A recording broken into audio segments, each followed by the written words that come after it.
Mejezi ndagukunda Yesu, I love you Jesus, nakupenda sana. Mejezi ndagukunda Yesu, I love you Jesus, nakupenda sana. Ndagukunda Yesu, wangiriye neza, I love you Jesus, nakupenda sana. Hari igihe uba mu bigeragezo bikaze, hari igihe uba mu bigeragezo bikaze, abantu bakakuvuga ngo urajya he, bakakuvuga bongorerana ngo ni bucya, ariko bugacya ukongera bugacya n'ejo bugacya.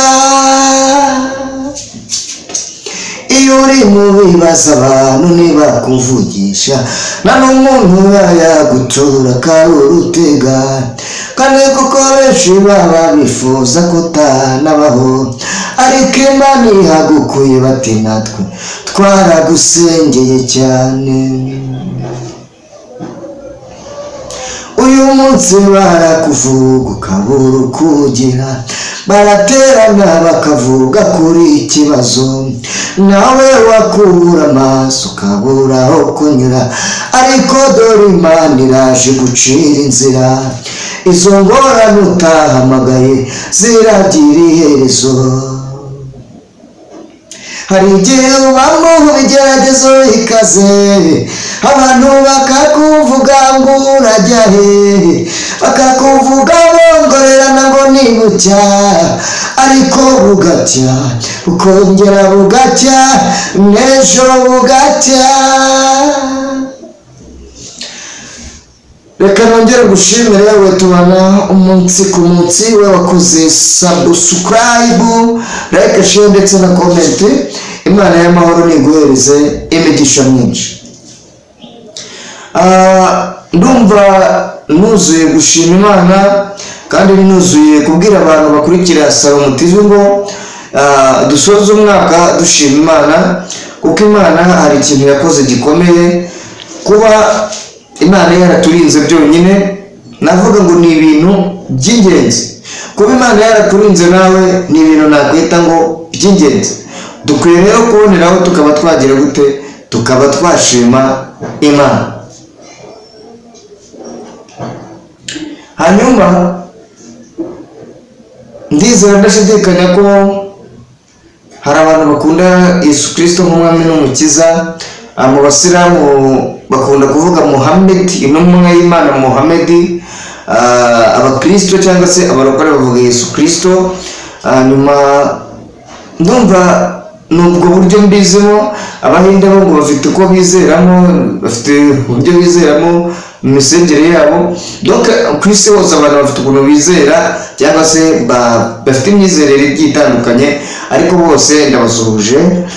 Imana y'amahoro ikomeze kubarindira aho bari mu myizerere mufite, uko buri wese aho yizerera naho yumva kwizera kwe kuri niho akorera, cyangwa se gusa biba byiza iyo ukiranukiye mu myizerere yawe, aba ari ibintu byiza kandi cyane.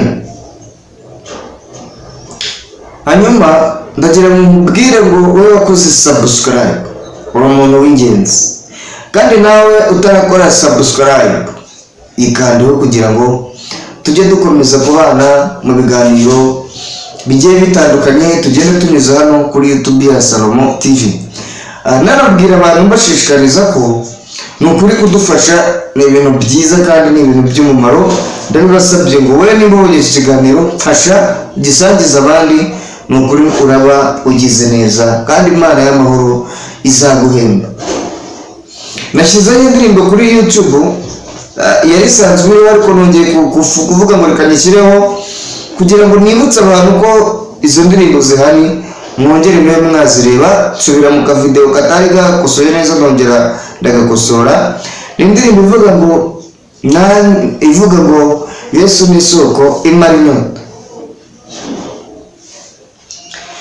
Yesu ni isoko imara inyota, jye narabibonye ndabihamya, jye narabibonye ndabihamya, agaciro k'umwana w'umuntu yagateye ku giti mu Edeni, kagarukiye ku giti Golgota, niyo mpamvu dufite agaciro.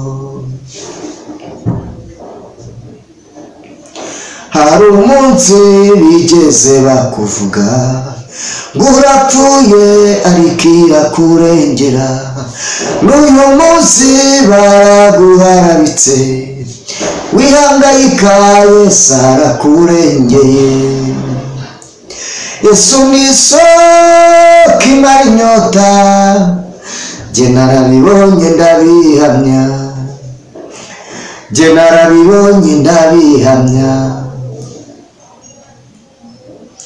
Abantu benshi ntibagira umwira, hari abarushwa n'urukundo inyamaswa, dayimoni ndetse na satani, nibahunge ntabwo tugipfuye, dayimoni ndetse na satani, nibahunge ntacyo tukibaye. Yesu ni isoko imara inyota, jye narabibonye ndabihamya, ayiwe jye narabibonye ndabihamya. Umwami Yesu Kristo ni isoko imara inyota, cyangwa se navuga ngo Yesu ni isoko imara inyota ku bantu mwese mwemera Kristo nk'umwami n'umukiza. Hari ahantu Yesu agukura, cyangwa se hari ahantu Imana igukura ukabona Imana igukoreye ibintu bikomeye cyane, ukabona ko Imana iguhinduriye amateka mu buzima bwawe, ukabona ko Imana hari ikindi kintu ikoze ku buzima bw'umwana w'umuntu, ukavuga ngo Imana ishimwe cyane. Ndagira ngo ku bantu twaganiriye nabaganirije ku buzima, ndumva ntabwo nabaganirije neza, ariko ndagira ngo tujye tuganira no ku buhamya. Ndagira ngo mbwire ngo jyewe nitwa Salomo Ntakinanirimana, nk'uko bamwe na bamwe bamaze kumenya. Ubwo ndi kuvuga ko batanzi kugira ngo namwe mumenye. Mvuka mu karere ka Rusizi, intara y'Iburengerazuba, mu murenge wa Muganza, mu kagari ka Gakoni, mu mudugudu wa Kiyovu. Aho ngaho niho nuka ku bantu mutari munsi, nsuhuza cyane n'abantu bahari iwacu bose. Mukurikira Salomo TV, Imana y'amahoro ibarindiraho muri kandi ibahera umugishaho, niba na ngombwa ko wimuka kugira ngo Imana iguhe umugisha nanone igucira amayira ikunde. Ndi umwe mu bantu byari byarangiye kuri karande icyo bita kwanga burundu cyangwa kwangira iwacu, biranga neza. Nduvuga ngo ahangaha nsigaje no kuba napfa ncunze nabi, ariko Yesu ni ukuri Imana muzamuriye icyubahiro ko ugira uko ubigenza bikemera, ukagira ukuntu ihindura amateka y'umuntu.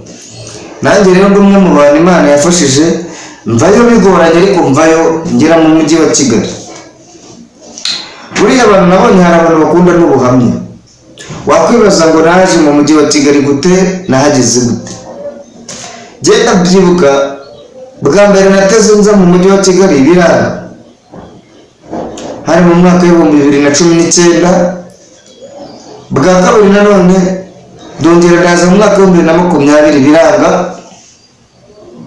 2021 ngerageje ndagaruka biremera. Ari naho byangoye kuza kuko nazanye n'umushoferi w'umutanzania, nza mu modoka y'ikamyo, ariko ikamyo izingizi zitwara sima za Simirwa, yari ikamyo ifite kabine nyine yari ifunze inyuma. Niho nazanye utwo nari mfite, nazanye ameza, nzana n'ibikoresho byo nakoreshaga, kuko nkora akazi nkora ni ibintu by'amatelefone, nibyo nakoragayo hanini cyane. Ncura n'imfunguzo ku bazi ko abantu bafite imfunguzo bagazicurisha. Rero nicyo nari nje gukora i Kigali, ariko ndagira mubwira ko ayo meza nayazanye inyuma mu modoka, hanyuma maze kuyazana inyuma mu modoka byagendaga bigwa nkagenda none. Rero ndabyibuka nari mfite amafaranga y'u Rwanda 6,000 n'amafaranga 200. Uko niko kuri kw'Imana ntago mbeye. Hanyuma none ibaze nawe gufata urugendo ukaba waza Kigali ukavuga ati njyewe nje Kigali guhiga ufite ayo mafaranga yawe. Byari bitewe n'ikirere nuko hari abantu b'abagome bariho. Ibyo bindi nzabivuga by'abagome ukuntu bigenda kuko ni birebire, ariko naje umeze nk'umuntu ujujurijwe, ariko kuko Satani nyine aba afite umugambi mubi ku muntu, hamwe no gusenga Imana iramfasha mbona birabaye banandahava. Narindi ko ayo mafaranga rero 6,200. Nagerageje gutega iyi ngiyi bita Ritiko cyangwa se ibintu binini biza i Kigali, biranga ibintu byanjye nari mfite cyangwa utusigo nari mfite byanga kujyamo. Birangira rero n'izi ukamyo aranamfasha antwarira ayo mafaranga, kandi mvuga ngo Imana imuhe umugisha ahantu ari hose. Ni umushoferi wo mu Tanzania twazanye, namuhaye amafaranga make cyane, 6,000 byonyine. 200 nayanyweye mu icyayi aho nari ngiye gutegera. Ariko urumva nawe kugira ngo nze aho rero twaraye aho bita muri Nyungwe, turaramo imodoka yapfuye. Ndagira mubwire ngo byabaye ibintu bikomeye. Tugeze Nyabugogo aho twagombaga guhurira n'umuvandimwe we twavuganaga, aramwipa cyangwa aramakanira Kigali ntabwo byambereye byiza. Rero mubwiye ko nageze Kigali, nzagaruka tuvuge n'ibindi. Imana y'amahoro ni guha umugisha wowe ubana natwe umunsi ku munsi, kandi ikomeze kukurinda. Nzagaruka dukomeza tuganira. Reka cumbikire ahangaha nari ngize ngo mbabwire ku buhamya ho gatoya, gusa nje kubabwira ko hari indirimbo yitwa ngo Yesu ni Soko imara inyota. Mwisure kuri YouTube channel yacu yitwa Salomo TV, dufite na TikTok yitwa Salomo TV, aho hose mwadusura mukabana natwe. Murakoze rero, nkubwira ngo wowe bitameze neza ihangane, kandi nawe bimeze neza shima Imana kuko unatangiye unagire unafashe n'abandi bantu batamerewe neza. Murakoze, Imana y'amahoro nibahe imigisha. Tuzagaruka ubutaha tuganire.